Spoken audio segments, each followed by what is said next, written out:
এগরায় রহস্যময় হ্যান্ডবিল ঘিরে রাজনৈতিক উত্তেজনা, তৃণমূলের অন্দরের কোন্দল প্রকাশ্যে। পূর্ব মেদিনীপুরের এগরায় ফের রাজনৈতিক তোলপাড়। শহর জুড়ে ছড়িয়ে পড়া রহস্যময় হ্যান্ডবিলকে ঘিরে নতুন করে বিতর্ক তৈরি হয়েছে। তৃণমূল কংগ্রেসের প্রতীক সম্বলিত এই হ্যান্ডবিলগুলিতে পৌরসভার চেয়ারম্যান স্বপন নায়কের পক্ষে সওয়াল করা হয়েছে, যা ঘিরে জল্পনা তুঙ্গে।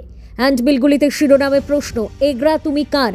এরপর একাধিক প্রশ্ন তোলা হয়েছে চেয়ারম্যানের বিরুদ্ধে আনা অনাস্থা, শাস্তিমূলক ব্যবস্থা না নেওয়া এবং দুর্নীতির অভিযোগ নিয়ে। হ্যান্ডবিলের নিচে লেখা, সৌজন্যে এগরা শহর তৃণমূল কংগ্রেস, যা বিতর্ককে আরও উস্কে দিয়েছে। প্রসঙ্গত, সম্প্রতি স্বপন নায়কের বিরুদ্ধে অনাস্থা প্রস্তাব এনেছিল তৃণমূলেরই 6 জন কাউন্সিলর। ভোটের দিন দলের একাংশ অনুপস্থিত থাকায় পরিস্থিতি আরও জটিল হয়। তারপর থেকেই শহরের চেয়ারম্যানের পক্ষে ও বিপক্ষে পোস্টার, লিফলেট দেখা যাচ্ছে। এই হ্যান্ডবিল নিয়ে দলের অন্দরেই মতবিরোধ স্পষ্ট।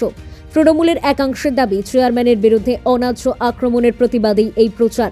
অন্য অংশের মতে এটি পরিকল্পিত বিভ্রান্তি। এ বিষয়ে জেলা তৃণমূল সভাপতি পীযূষ পণ্ডা বলেন, কে বা কারা এই হ্যান্ডবিল ছড়িয়েছে তা জানা নেই। এতে শহর তৃণমূল সভাপতির নামও নেই। রাজনৈতিক বিশ্লেষকদের মতে অনাস্থা, বিতর্ক ও এই হ্যান্ডবিল সব মিলিয়ে তৃণমূল কংগ্রেসের অভ্যন্তরীণ কোন্দলই প্রকাশ্যে চলে এসেছে। এগরা পৌরসভার রাজনীতিতে এই বিতর্ক শেষ পর্যন্ত কোন দিকে গড়ায়, সেদিকে নজর রাজনৈতিক মহলের। দাদা, এই যে শহর জুড়ে গোটা লিফলেট দেখা যাচ্ছে, এগরা তুমি কার, এই লিফলেট কখন দেখলেন? সকালবেলা আমি যখন বাজার করতে আসি, হঠাৎ করে দেখলাম রাস্তায় এরকম লিফলেটগুলো ফেলা আছে। দেখলাম কি ব্যাপার কি, যখন দেখি লেখা আছে এই সমস্ত এগরা তুমি কার। এটা কে বা কারা করেছে কিছু দেখেছে? ওটা তো কে কারা কি করেছে ওটা তো আমরা বলতে পারছি না। বর্তমান দেখছি রাস্তা জুড়ে পড়ে আছে। কখন দেখেছেন? কখন? এই তো একটু আগে। আপনার নাম? আমার নাম তাপস মান্না, বাড়ি? 3 নম্বর ওয়ার্ড। হ্যান্ডবিল ঘিরে রাজনৈতিক তোলপাড়, স্বপন নায়কের সমর্থনে বিভিন্ন জায়গায় দেখা গেল পোস্টার। বলবেন যে পোস্টারের নিচে পোস্টার যিনি বাজারে ছড়িয়েছেন তার নাম না লেখা থাকে, তার সম্বন্ধে চর্চা করাটা কোনো সাংবাদিকের উচিত না। আমি তৃণমূল কংগ্রেসের জেলা সভাপতি, আমি একটা চিঠি লিখে নিচ্ছি, আমার নাম লেখা থাকে। ওই পোস্টার বা হ্যান্ডবিলের নিচে কোনো নাম লেখা আছে? নিশ্চিত নেই। তবে এটা নিয়ে চর্চা করার কোনো দরকার আছে? দাদা, এগরা শহর তৃণমূল কংগ্রেস লেখা রয়েছে। এগরা শহর তৃণমূল কংগ্রেস যে কেউ লিখে ছাড়তে পারে। এগরা শহর তৃণমূল কংগ্রেসের পক্ষে কি জয়ন্ত সাহুর নাম লেখা আছে? তিনি এই শহরের সভাপতি। তো যার নিচে কোনো নাম লেখা নেই, তো তার নিয়ে আলোচনা করার কি দরকার আছে? দাদা, এগরা শহর জুড়ে বিভিন্ন জায়গায় হ্যান্ডবিল ছড়িয়েছে, যেখানে এগরা পৌরসভার চেয়ারম্যানের সমর্থনে তৃণমূল কংগ্রেসেরই হ্যান্ডবিল ছড়িয়েছে, যেখানে লেখা আছে এগরা পৌরসভা তুমি কার।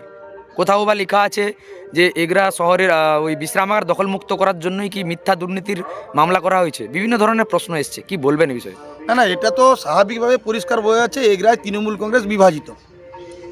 তারা এই স্বপনবাবুর বিরুদ্ধে করছেন, এগরা এলাকার বাসী, পৌরবাসী, তারা কিন্তু এটা মন থেকে মেনে নিতে পারছেন না। কারণ স্বপনবাবু নিষ্ঠার সঙ্গে কাজ করেছেন, বেশ কিছু কাজ তার পদক্ষেপ মানুষ দেখেছে। প্রশ্নচিহ্ন এখানে আছে যে পৌরসভার যে জবরদখল করে বিশ্রামগার, মানুষের বসার জায়গা ছিল, জয়ন্ত সাহু সেটাকে জবরদখল করে ক্ষমতা অভাব খাটিয়ে দখল করে রেখে নিজে একটা দোকান করেছিলেন। সেটা মানুষের কাছে বাধা হয়েছিল, স্বপনবাবু সেটা ভেঙে দিয়েছেন, আইনি পদ্ধতি মেনে ভেঙে দিয়ে। এটা জয়ন্তবাবুর খুব গায়ে লেগেছে।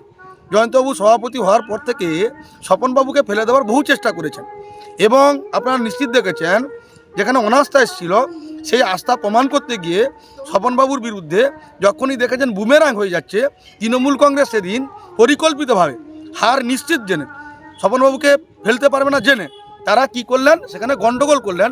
এবং আমাদের ভারতীয় জনতা পার্টির যে কার্যকর্তা এবং যারা নির্বাচিত জনপ্রতিনিধি ছিলেন তাদের উপর আক্রমণ করেন, অভব্য ব্যবহার করলেন। মানে পুরো এগরাবাসী দেখছে, সেটা মানুষ মেনে নিতে পারছে না। তাই তৃণমূল কংগ্রেস যারা ভদ্রলোক আছে তৃণমূলে, আমার তো মনে হয় না সারা পশ্চিমবাংলায় এগুলো খুব কমজনকে পাবেন, সেই ভদ্র মানুষগুলো স্বপনবাবুকে সমর্থন করছেন। তাই তারা আজকে হ্যান্ডবিলগুলো ছড়াচ্ছে এবং স্বপনবাবুর বিরুদ্ধে পরিকল্পিতভাবে তৃণমূল কংগ্রেস এই সমস্ত নাটকীয় ঘটনা ঘটছে। যদি স্বপনবাবু তৃণমূল কংগ্রেস করে, তার দল তাকে সাসপেন্ড করুক, দল তার ক্ষমতা লাগাক, কিন্তু পারছেন না।